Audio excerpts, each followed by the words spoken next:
The reason I wrote Just Courage was because when I traveled around and visited churches and met with Christians, it seems to be that there was just this sense of restlessness, this vague sense of discontent, that their Christian life was sort of trapped in this little cul-de-sac of small fears, that they had imagined that their Christian life would be this adventure with the maker of the universe, and that it would be significant, and that it would be even full of glory.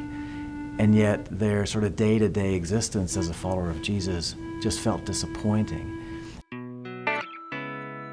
What it was that people found most attractive about IJM in a way was a picture of a Christian life liberated from fear.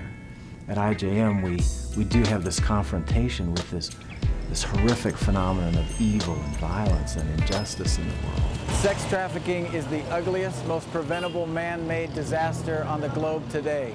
UNICEF tells us that there are about 1 million new children taken into sex trafficking every year around the world. And give a picture of what it means for followers of Jesus Christ to wade into that darkness, to wade into that violence in the power of Jesus Christ.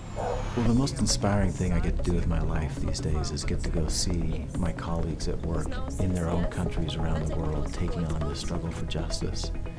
So they're the ones who are taking the risks to infiltrate slave rings or sex trafficking operations or violent places where people are being abused.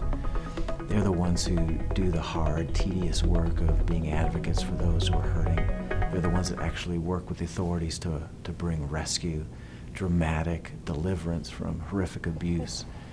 How many people do work here? Over 1,000 people. 1,000? Wow.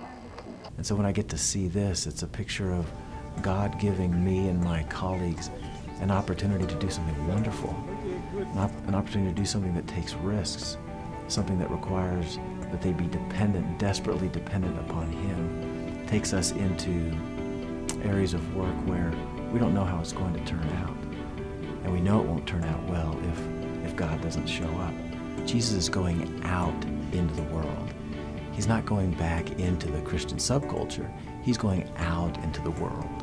So if Jesus is heading out into the world, and if He's heading out into a world of human need and suffering, then we, as His followers, need to be ready to go with Him. Not because He's doing it to punish us or to somehow make things unpleasant for us, but because He knows that actually on the other end of that struggle is where true glory is found, where true purpose is. The sort of deepest desire of our heart is actually found in following Him out into the world and into the world of human need. These are risky things, but I hope people can come to understand that they are so well loved by God that they can take huge risks with Him.